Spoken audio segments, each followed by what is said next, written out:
Capítulo 13. O segredo das palavras. Eu ficava muito intrigado com o fato de aquela família parecer tão infeliz. O velho, sempre melancólico, dedicava longas horas ao violino ou à meditação. O rapaz e a moça passavam os dias entregues aos mais diversos trabalhos domésticos e à busca pela própria sobrevivência.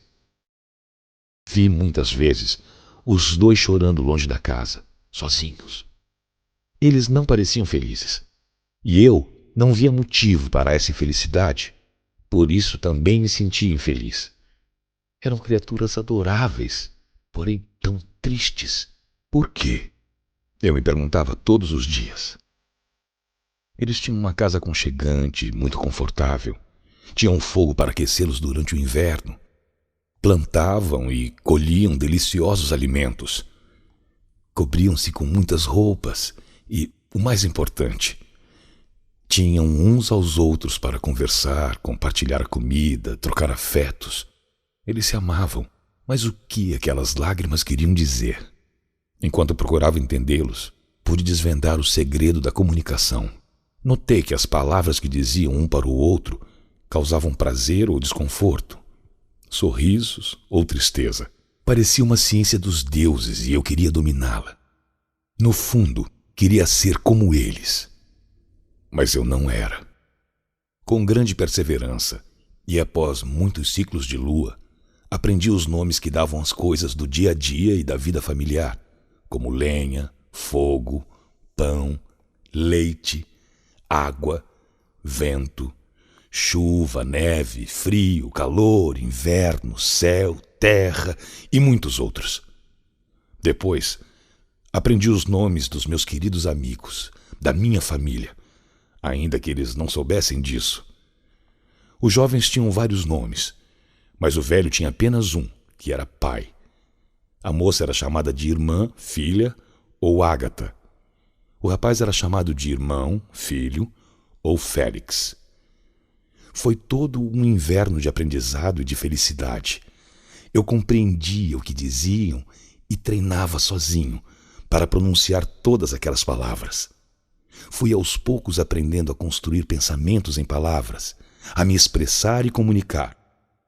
Apesar de ainda não poder falar com ninguém mais além de mim, minha vida era a vida deles. Se estavam felizes, também me alegrava. Se estavam tristes, eu igualmente me deprimia. Embora não desconfiassem da minha presença logo ali ao lado, eles me pertenciam e eu pertencia a eles. Naquele inverno, outro fato muito importante aconteceu comigo. Além de desvendar o segredo das palavras, outro mistério estava a me rondar: a leitura. Essa atividade me deixava intrigado, mas ao perceber que as palavras que Félix pronunciava ao ler para o seu pai eram semelhantes àquelas que aprendi a dizer, concluí que o papel trazia sinais que traduziam nossas falas. E eu queria entender esses sinais o quanto antes. Eu tinha um sonho: apresentar-me aos meus protetores e partilhar sua amizade. Mas decidi que ainda não era o momento certo para isso, pois precisaria antes dominar com perfeição a sua língua, incluindo a leitura. Imaginava que essa era a única forma de fazer com que minhas feições não interferissem em nossos sentimentos. Eu ainda não me aventurava a sair à luz do dia, temendo sofrer o mesmo tratamento que me dispensaram na aldeia. Por isso, à noite, a floresta parecia reservada apenas para mim. Como meus pensamentos agora já se tornavam mais ágeis, passei a me dedicar noites a fio ao aprendizado de falar melhor. Treinava em voz alta entre as árvores, conversando com pássaros da noite, formigas e outros insetos. Minha voz não reproduzia um som suave como as entonações humanas, mas já repetia todos os sons com certa facilidade. Pensar em conversar com o velho, com Ágata e com Félix contagiava o meu coração. O passado já havia se apagado da minha memória. O presente estava tranquilo e o futuro acenava com alegria e muitas esperanças. De repente, certo dia uma mulher bateu à porta do casebre. À distância, observei que se apresentou à moça e entrou na casa. Félix teve uma reação eufórica ao conversar com ela pela primeira vez, e o velho apenas a cumprimentou como se desconfiasse de sua presença. À noite, pude me aproximar da janela da casa e ouvir a conversa. Descobri que ela se chamava Safi e viera de um outro país, o mesmo país de onde vieram os meus amigos, e que trazia notícias de familiares que eles haviam deixado para trás. Todos choraram muito, e eu também, pois afinal entenderam um pouco sobre a tristeza que os abatia cotidianamente.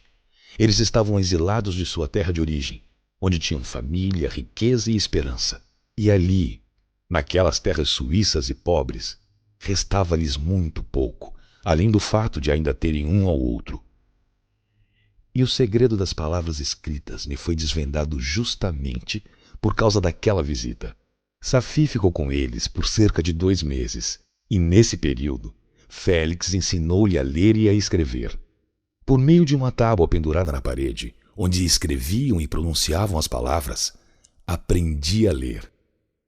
Aquelas letras escritas a carvão abriram um novo mundo para mim, mas também me aprisionaram nele. As aulas de Félix para Safi me fizeram aprender muito sobre a história da humanidade. Fiquei sabendo da genialidade dos gregos, das guerras e das virtudes dos romanos, da tolerância dos asiáticos, da cavalaria, do cristianismo e dos reis. Essas maravilhosas histórias provocaram em mim sentimentos contraditórios. Eu me perguntava, seriam os homens poderosos e magníficos e ao mesmo tempo maus e desprezíveis? Como poderia uma criatura ser tão parecida com um deus e ao mesmo tempo com um verme? Aprendi ainda sobre a estranha organização da sociedade humana, com a divisão de propriedades, a existência de ricos e pobres vivendo no mesmo espaço e muito mais. E todo esse conhecimento me fez pensar mais em mim, martelando uma pergunta na minha cabeça. Quem sou eu? Ou melhor, o que sou eu? Ignorante a respeito da minha origem, sabia que não tinha dinheiro, amigos ou propriedades, e que era dotado de uma aparência anormal, monstruosa para os outros homens. Tinha minhas vantagens, é claro. Era mais ágil e capaz de sobreviver com um mínimo de alimentos. Suportava melhor o frio e o calor intensos. Era diferente. Muito diferente dos seres humanos. Seria, então, um monstro sobre a face da Terra? Aprendi sobre a concepção, o nascimento, a diferença entre os sexos, a evolução, as doenças e a família. E me perguntava, onde estão meus irmãos e os outros seres como eu? Tenho pai? Mãe? Tive infância? Não, não e não. Meu passado era um vazio.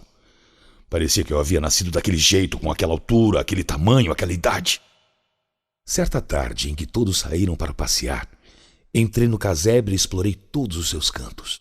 E tomei emprestado um livro que já havia me chamado a atenção antes. Chamava-se Paraíso Perdido. Debrucei-me sobre aquele tesouro e me senti iluminado. Ele trazia a ideia de um Deus poderoso, sempre em guerra com suas criaturas. Aquela parecia minha própria história. Como Adão, eu não tinha ligação com nenhum outro ser antes de mim. Mas Adão havia sido criado por Deus, tornando-se perfeito, feliz e protegido de seu Criador. Eu não.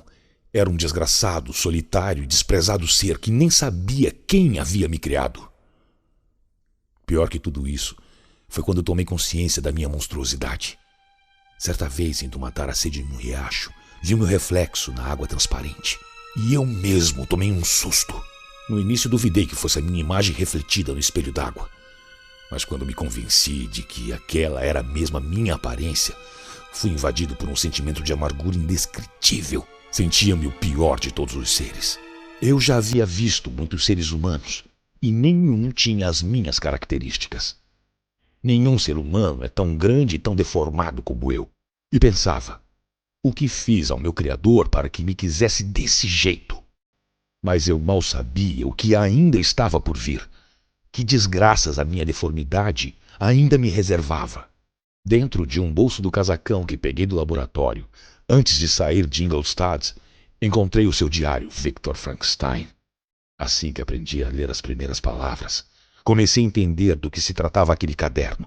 E à medida que adquiri novos conhecimentos, comecei a desvendá-lo, até perceber que continha a fórmula que me deu a vida.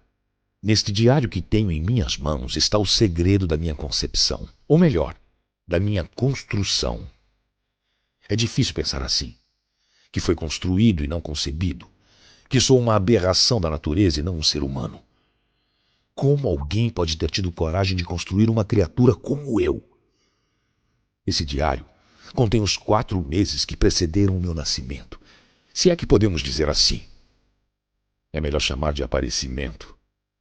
Um dia, há pouco mais de 2 anos, eu apareci neste mundo.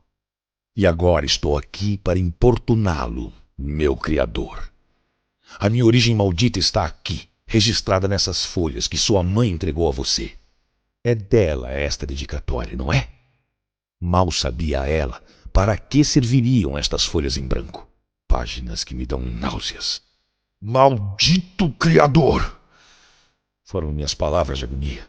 Afinal, se até meu Criador se afastou de mim, que monstro devo ser? Deus fez o homem à sua semelhança, belo e fascinante. E a mim, o que é que meu Criador fez? Fui condenado a ser abominável e só.